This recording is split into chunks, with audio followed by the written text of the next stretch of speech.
परमात्मा अपने जीव को ये संसारिक जो सुख हैं, यहाँ की जो सुविधाएं हैं जिनको हम उत्तम मान रहे हैं, ये भक्ति मार्ग में उत्तम नहीं है, बाधक है। तो ऐसा कोई अनजान ही कर सकता है जो अपने निजी बच्चे को और जानबूझ के कीचड़ में गिरे, वो तो कीचड़ से निकाल कर धोया मांजा करे, और दोबारा कीचड़ में कोई डाल सकता है? नहीं, कोई शराबी। तो परमात्मा पुण्यात्माओं, आप तो मांगते हो यहाँ के सुख, यहाँ की संपत्ति, संतान, ये मिला आपको, और परमात्मा को आपका पहाड़ जैसा दुख दिखाई देता है। यदि आप जी अब मोक्ष प्राप्त नहीं कर सके, ना जाने कितने जन्मों में ये कष्ट आपको फिर सामने खड़े दिखाई देंगे। यदि इन संसारिक कार कोठियों में, घोड़ा बग्गियों में सुख होता तो परमात्मा एक झोंपड़ी में नहीं रहते,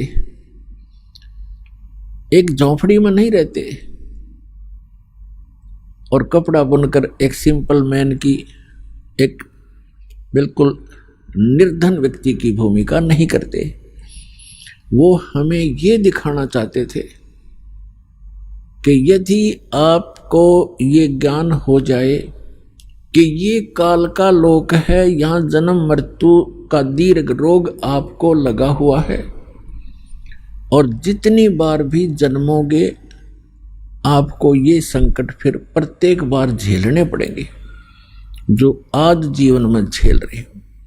इसका अंत नहीं, और एक ऐसा सुखमय स्थान है जहां जाने के बाद आपकी जन्म मृत्यु कभी नहीं होगी, और वहां आपका मनुष्य शरीर होगा, आपके बच्चे होंगे, आपकी पत्नी होगी, आपका संतान होगा, एज इट इज होगा, आपका परिवार होगा, वो कभी मृत्यु को प्राप्त नहीं होगा। और यहाँ आप सारा जीवन इन्हीं की सुरक्षा में लगे रहते हैं और पता नहीं कब बिजली गिर जाए।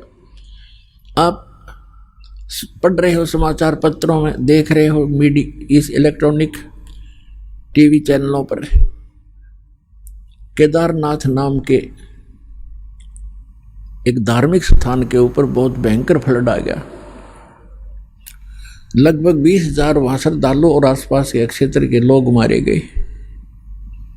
बताओ, अब वो बेचारे अपने परिवार के लिए ही बैठे थे, मेरा बच्चा ऐसे हो जा, मेरी बेटी ये बन जा, पुत्र अच्छा नौकरी लग जा, ऐसे हो जा, धन बन जा।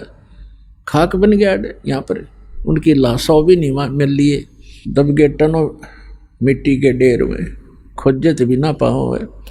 तो तुम ये दिखाना चाहते हैं आप जिस लोक में रह रहे हो और जो वस्तुएं आप डिमांड कर रहे हो, ये मांगण की कोई ना, ये तो मैं आप ही दे दूंगा जो तुम्हें आवश्यकता पड़ेगी। और हम केवल एक उद्देश्य लेकर आते हैं, ये हो जाए, वो हो जाए, वो हो जाए। ये तो हो जाएंगे लेकिन वो काम रह जाएगा जिसके लिए आप यहाँ आए हो। फिर इनका क्या करोगे? क्या मांगो कुछ थिर ना रहा ही, देखत नैन चला जग जाई। 1 लाख पूत सवालक नाती, उस रावण का जो दीवान बाती। आप क्या मांगोगे भगवान से? एक पुत्र मांग लोगे,